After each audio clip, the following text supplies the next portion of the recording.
Assalamualaikum teman-teman. Nah, di sini aku akan bercerita dan berbagi pengetahuan sedikit tentang kewarganegaraan. Teman-teman di sini pasti pernah mendengar atau bahkan tahu apa itu kewarganegaraan kan?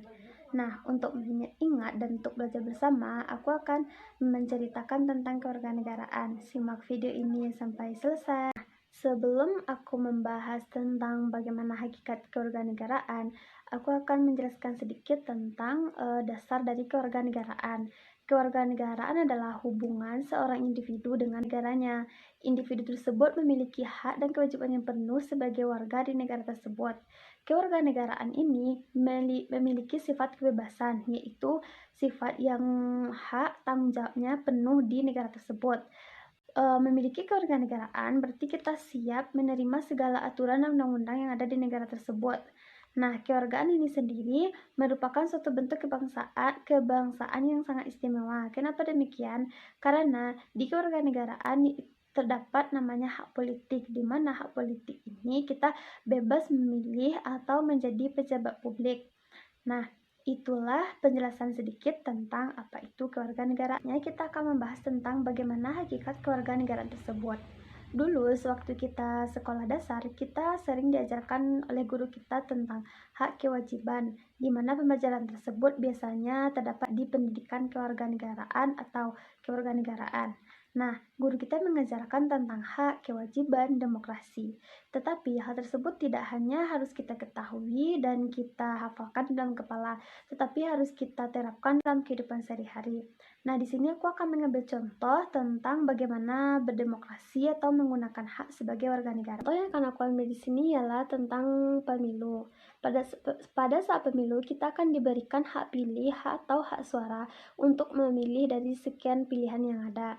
Nah, di dalam memilih ini, kita harus benar-benar menggunakan hak pilih kita dengan penuh tanggung jawab dan penuh kesadaran. Tetapi, masih banyak di antara kita yang tidak menggunakan hak pilih tersebut dengan rasa tanggung jawab. Contohnya ialah mereka tidak menggunakan hak pilih atau golput. Kemudian, pada saat hasil pemilihannya keluar, mereka kecewa akan hasil yang didapat. Mereka akan menghujat, memberontak, sehingga terjadi perpecahan. Padahal mereka tidak sadar bahwa hal tersebut adalah kesalahan mereka sendiri yang tidak menggunakan hak pilih dengan baik dan benar. Padahal masing-masing kita telah diberikan kesempatan untuk memilih. Oleh karena itu kita harus menggunakan hak pilih kita, yaitu dengan memilih agar kita tidak kecewa dengan hasilnya nanti. Nah, setelah kita memilih atau kita menggunakan hak suara kita harus berlapang dada dan menerima apa keputusan atau hasil dari pemilu tersebut. Kita tidak boleh memberontak atau menghujat karena kita sudah menggunakan hak pilih kita dengan penuh keyakinan. Nah, itulah warga negara yang baik dan bertanggung jawab jika menggunakan hak pilihnya. Oleh karena itu, jika kita memiliki hak pilih atau hak suara, kita harus menggunakannya dan bertanggung jawab atas apa yang kita pilih.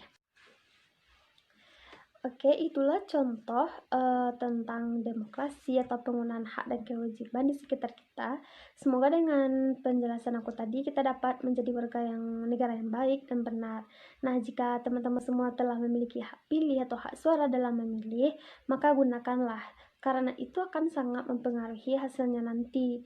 Dan jika kita menggunakan hak pilih, maka kita juga akan denda dari kecewa atau bahkan tidak puas dengan hasil pemilunya. Maka pertanggungjawabkanlah semua hak pilih kita dan lakukanlah dengan sungguh-sungguh. Semoga kita semua menjadi warga negara yang baik dan bertanggung jawab. Nah, untuk teman-teman semua, terima kasih sudah menonton video aku dan jangan lupa untuk di-like. Terima kasih. Assalamualaikum warahmatullahi wabarakatuh.